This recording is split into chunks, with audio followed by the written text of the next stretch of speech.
This is John Leone, and today I'm describing source code for an Arduino wheeled robot. Uh, Thus far, I have the electronics prototype. It basically has blinkers with sound, headlights, a horn, and an LCD screen. And this code is a sketch, that's what they call them, a sketch in Arduino. This is just a basic header. The software is all public domain. I'm going to put it on a some kind of mirror or source control release of some sort. It's just going to be out there. I'll put it in the comments when I have that done. And over here is just our basic include statements. It has Ethernet, SPI, and soft serial. The way I get it to work is basically I have a web server. I have the Arduino with the net shield acting as a web server, and the web server dishes up a page when you put it on the browser, and what that page does, it controls the robot. Now this MAC address is arbitrary. It's from a telnet example. The IP address is the same. There are different ones in different examples. From one example this works, so I just propagated it. But it can only be reached from within my wireless network. And this is the server, and it's on port 80 because of HTTP. This is what the web page sends back to the program, and it keeps track of it. These variables, right flash, left flash, go lights, are used for a module that controls the flash of the lights and the sound effects. Flash frequency is 500 milliseconds, like half a second. It just means it's going to be on for half a second to make the sound, and it's going to be off for half a second. The reason you do it with milliseconds is that you don't, if you were to use a delay command actually stops the entire program until it's finished. But if you are reading the milliseconds off the counter, off the clock, then the program keeps running. It's a multitasking technique that I believe I got from an Adafruit demo. And less flash, brightness, LED choosers. This is just a simple array of ports that I'm going to open up and set up. First is true. What this basically is, I was looping too quickly, and the web server wasn't able to react. It was just like freezing up. So I put in a Boolean variable. That a Boolean just means true or false. And what I did with that is when it's true, it processes the bottom code. When it's false, it doesn't. It just sends back and forth this way. The processor doesn't get all eaten up. And that is setup. What setup does basically, it's the initial code configuration. And this command reserves the space for the string, 350 characters. And this is because I was having memory overruns. But this will save it in memory. And this is just a simple okay, got in the way. This is a simple for loop going through the LEDs and setting the output. That's just a setting on the board.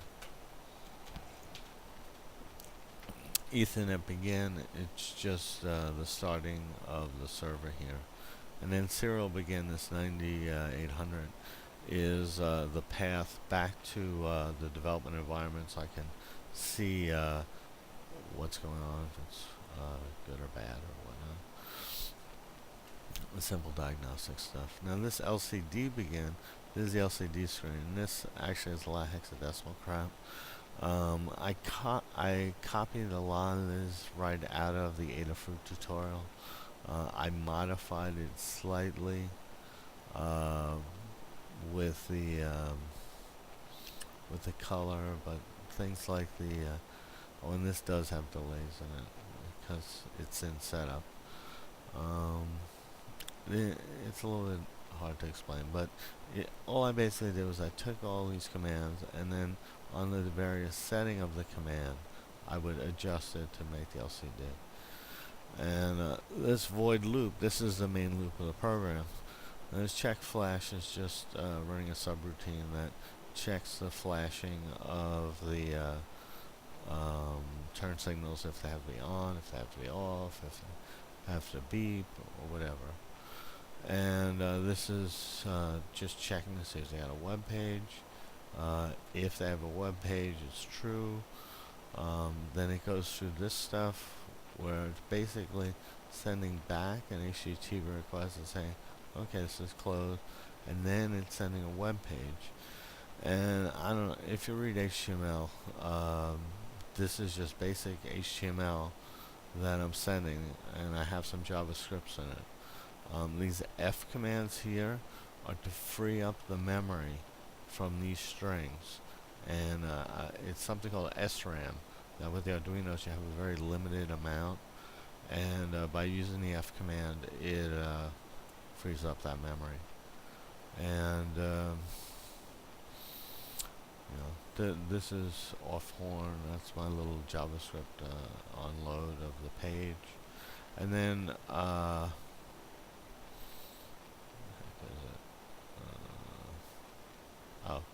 after you have the div and then the form get, you do process checkbox client. And that's where all the brains of what it goes on and off happens. And then this is just a closing of the HTML page, and this is just parsing to see if the HTML page is done sending, and then begin processing. Here, process checkbox. This is kind of all mine, pretty much.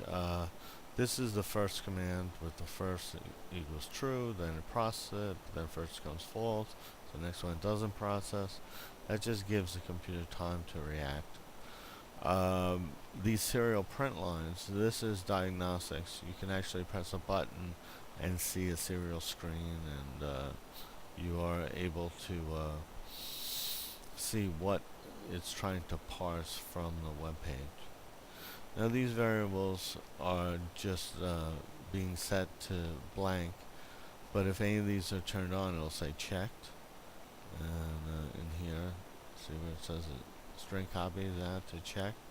What that does is these are, look over here, these are all input types, and then here are the variables checked. In HTML, if you put the word checked next to a radio button or a checkbox, it'll mark it as, highlighted. And the reason we do that, if say you got clicked on a right hand turn on the website, it copies checks in here and it says right flash is true, left flash is false. So this right will show as checked, and the left would show as off, and then when it goes into check flash, which is called actually a couple of times in the program, what this does, it sees if it's time to react. This is what I was saying about starting the milliseconds. Now if it's time to react, is it time to turn it on or off? And if it's turning on, it checks if left flash is true. It'll turn on the left blinker, turn off the right blinker, and give a tone, like the tone of when a car's turning. And the same thing for right flash. The other else is if you're going forward, make sure both of these are off, because both these are false.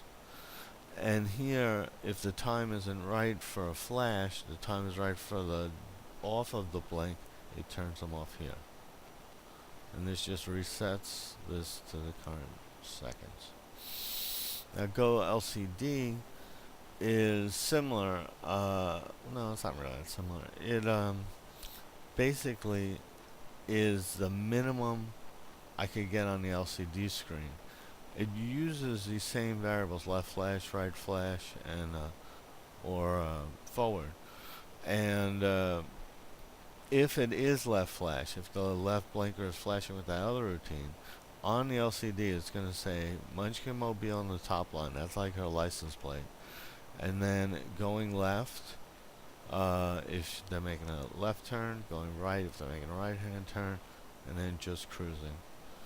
And I'm going to see how much this is on the video. This might be the end, or if there's time, I'll show you the actual web page.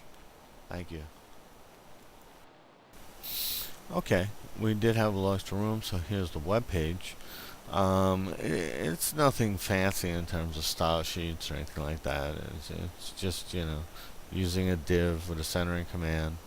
The JavaScript is pretty simple, and if you put the left blinker on, you click make changes, and the light starts beeping. Can you hear the beep? Yeah, I don't know if you got that or not. And then if you go forward, beep turns off. If you put the headlights on, and you notice like when you hit make changes, these buttons stay on. But if it's something like the horn, let's see if we get it, yeah. It just does it one time, and that's where the JavaScript comes in. It just deletes the settings so it doesn't keep beeping the horn. That's about it for the programming part of it. I want to do another video showing the LCD and working, and I'm trying to get Claire to actually do the voiceover on the video, but we'll see. She's been pretty busy lately. But anyway, I hope you enjoyed this glimpse into the code of the robot. Have a good day. Bye.